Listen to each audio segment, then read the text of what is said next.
Hello guys, eto mayroon akong inabutan ditong gumagawa pa dito naglalagay ng shingles. So yan na lang yung kinakabit niya.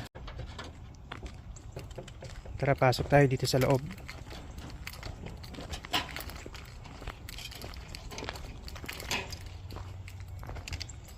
So ito na yung improvement ngayon. Ito meron na siyang garage door guys.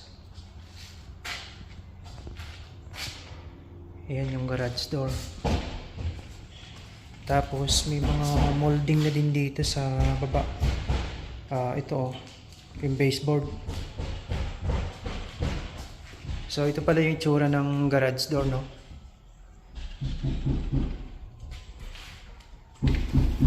Ito meron na palang pinto. Tapos ito, ewan ko kung ano to.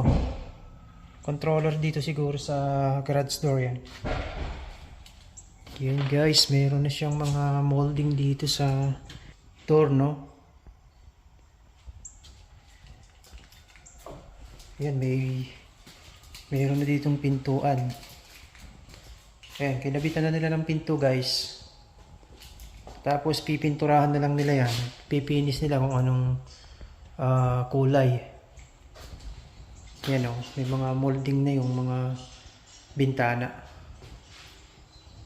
So dito tayo sa living room. So ayan na. Medyo gumanda ng tingnan. Ayan guys. Tapos dito naikabit na nila yung mga cabinet.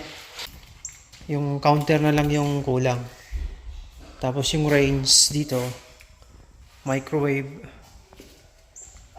Tapos yung counter dito, no? Tapos yung sink. So guys, dito tayo sa taas.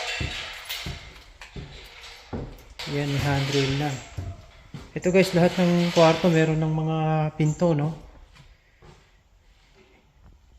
Ayan, may pinto na rin. Yan, may mga molding siyang design. Tapos itong ceiling manhole, ito na siya. Pintura na lang guys.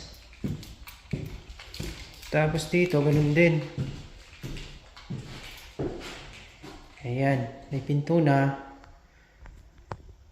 Wala palang design dito sa ceiling dito. Dito tayo sa master's bedroom. So, ayan guys. Ito yung design ng ceiling niya, no?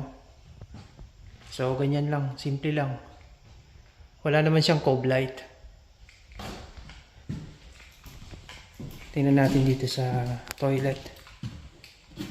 So guys, ito meron na siyang cabinet dito.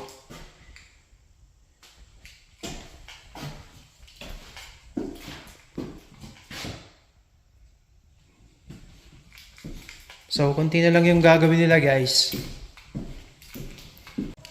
So tara guys, baba tayo.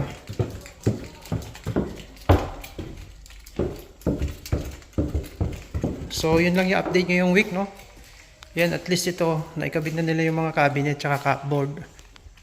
Meron ng mga pinto. Yan. Door lock set na lang yung kulang. Tapos dito pala, ito yung driveway. Kukongkreto na nila yan. Siguro bubuhusan na nila itong driveway. Yan o, preparado na. Tapos yung sidewalk. So yun lang guys, this week update dito sa bahay, no?